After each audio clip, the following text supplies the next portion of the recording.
During our monthly family gathering, I paused mid-bite, watching the vein in my father's temple pulse as he unleashed his tirade. My name is Sophia, and at 32, I was about to prove him right, but not in the way he expected.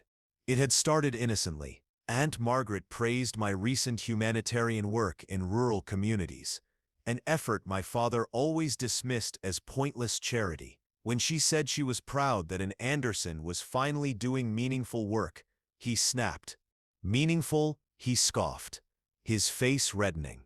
The Andersons built this town through business and politics, not by playing Mother Teresa to freeloaders. My mother adjusted her pearls nervously, a habit formed over decades of managing his temper. My younger brother James stared at his plate, while his wife squeezed his hand under the table. I set down my fork carefully, a practiced gesture to keep my composure. "Is that what you really think, Dad?" I asked. "You've always been different," he spat, waving his hands. "Always going against our values, our traditions. Your brother understood what it means to be an Anderson, but you're just not worthy of this name." The room fell silent.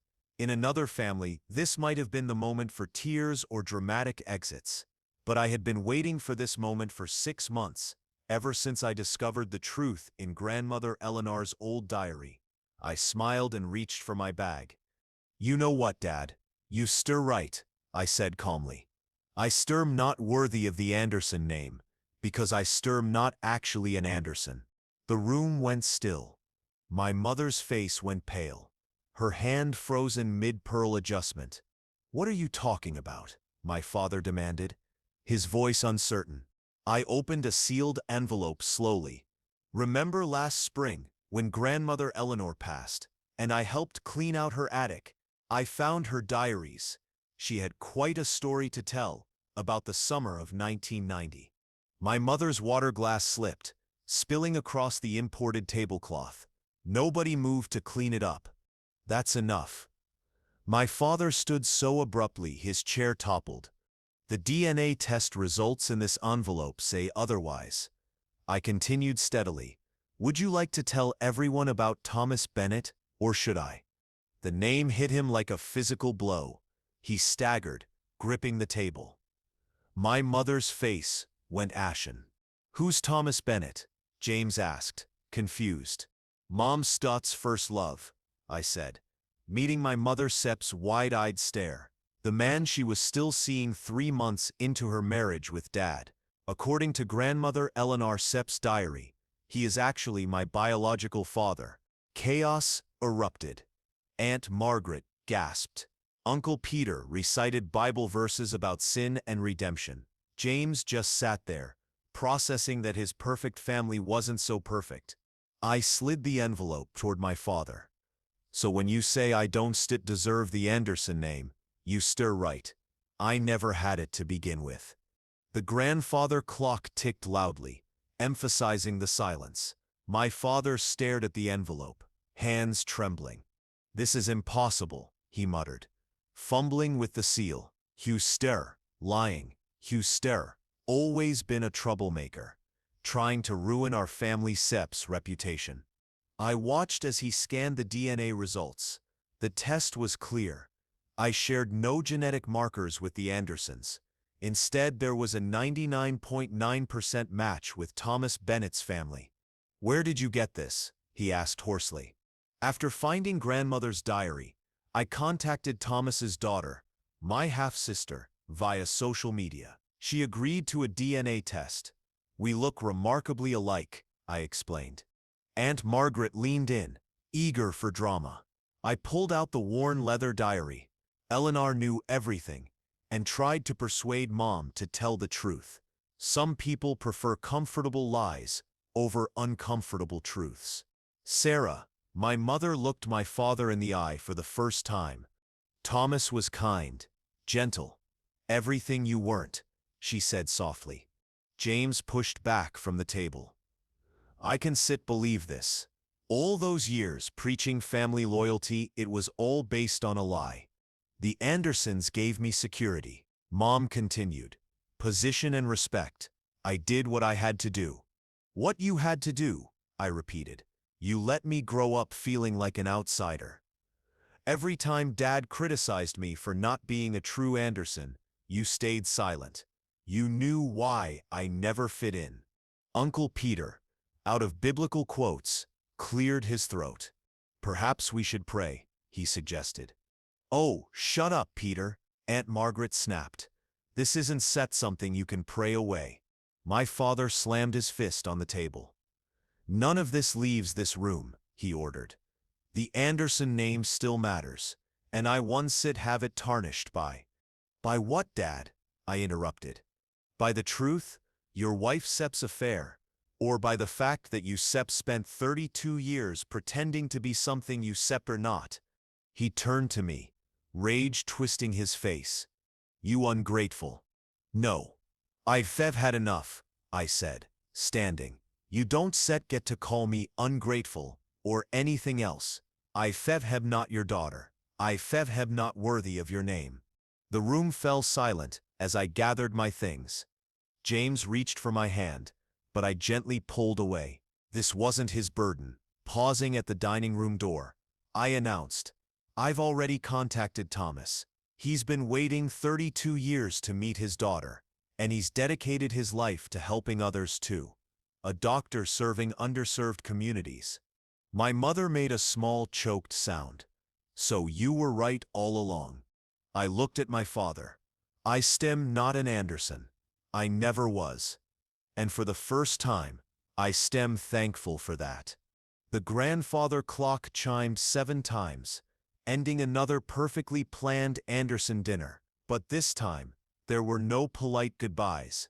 The truth had finally pierced decades of appearances.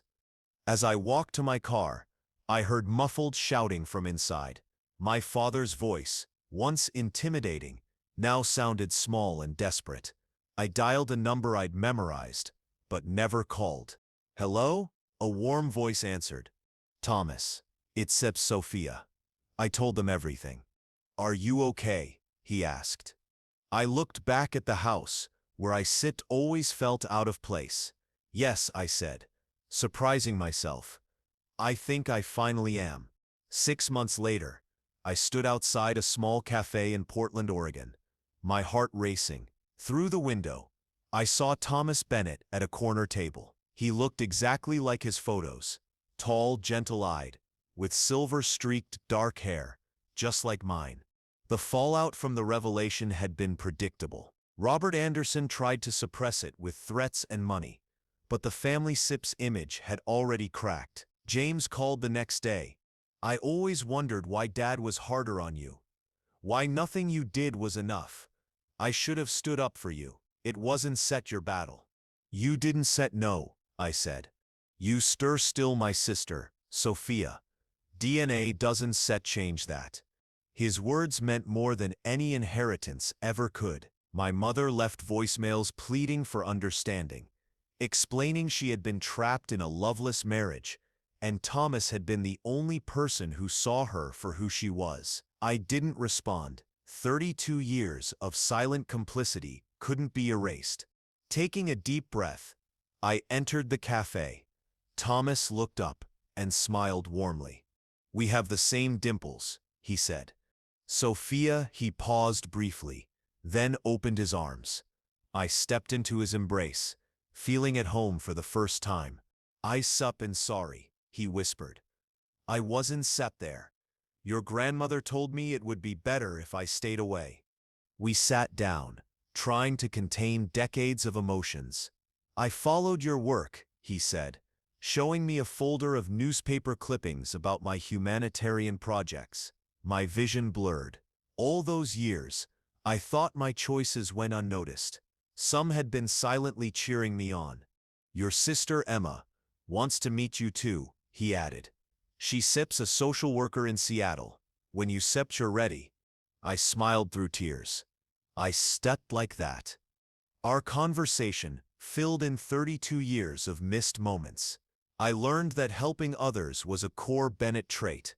The Andersons value power and status. Thomas said, true worth isn't set in a name. It sets in how you touch lives.